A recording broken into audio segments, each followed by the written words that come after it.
എൻ്റെ പേര് അപന്യ. ഞാൻ 8ാം ക്ലാസ്സിൽ പഠിക്കുന്നു. ഞാൻ വായിച്ച പുസ്തകത്തിൻ്റെ പേരാണ് ബാല്യകാലസഖി. മലയാളികളുടെ സ്വന്തം ബേപ്പൂർ സുൽത്താൻ എന്നറിയപ്പെടുന്ന വൈക്കം മുഹമ്മദ് ബഷീറിൻ്റെ വളരെ പ്രശസ്തമായ ഒരു നോവലാണ് ബാല്യകാലസഖി.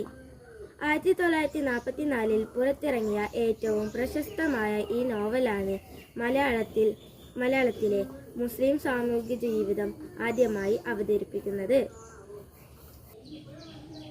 അയൽക്കാരനായ മജീദിൻ്റെയും സുഹറയുടെയും കഥയാണ് ബാല്യകാലസഖി.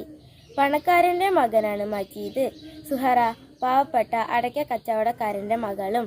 അവർ സ്കൂളിൽ പോകുന്നതും പഠിക്കുന്നതും കളിക്കുന്നതും എല്ലാം ഒന്നിച്ചാണ്. മജീദ് പഠിക്കാൻ മോശമാണ്. ഒന്നും കൂട്ടിയാൽ എത്ര എന്ന അധ്യാപകൻ്റെ ചോദ്യത്തിന് ഇമ്മിനി വലിയ ഒന്ന് പറഞ്ഞ മണ്ടനാണ് അവൻ. സുഹറ പഠിക്കാൻ മിടുക്കിയാണ്. വളരുന്നതിനനുസരിച്ച് അവർ തമ്മിലുള്ള ബന്ധം ഗണ്ഡമായി തീർന്നു. ബാപ്പയുടെ മരണത്തോട് സുഹറയ്ക്ക് തുടർന്ന് പഠിക്കാൻ സാധിച്ചില്ല. ഒരു ദിവസം ബാപ്പ തല്ലിയത് കാരണം മജീദ് നാട് വിട്ടു പോയി.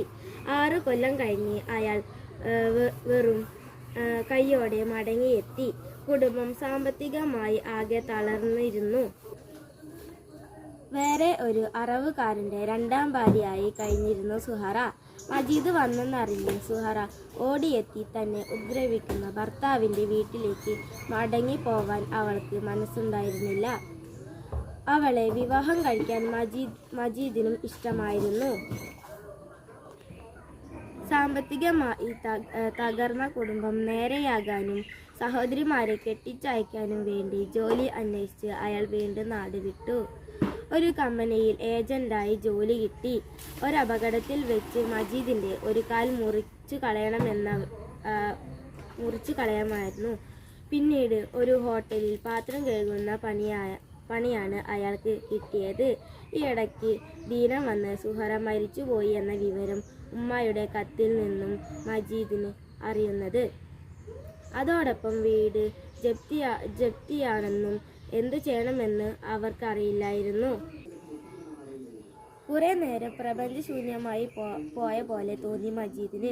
എന്നാൽ തൻ്റെ ഹൃദയമാണ് ശൂന്യമായത് എന്ന് മജീദിന് മനസ്സിലായി. അന്ന് യാത്ര പറഞ്ഞ് ഇറങ്ങുന്നതിനു മുമ്പ് സുഹറ അവനോട് എന്തോ പറയുവാൻ തുടങ്ങിയതായിരുന്നു. പക്ഷേ അത് കേൾക്കാൻ ബസിൻ്റെ ഹോൺ അനുവദിച്ചില്ല. എന്തായിരുന്നു ഒടുവിൽ സുഹറ പറയാൻ തുടങ്ങിയത്? വായനക്കാരുടെ മനസ്സിൽ ഒരു പിടി ചോദ്യങ്ങളും നൊമ്പരങ്ങളും ബാക്കി വെച്ച് നോവൽ അവസാനിക്കുന്നു. നന്ദി.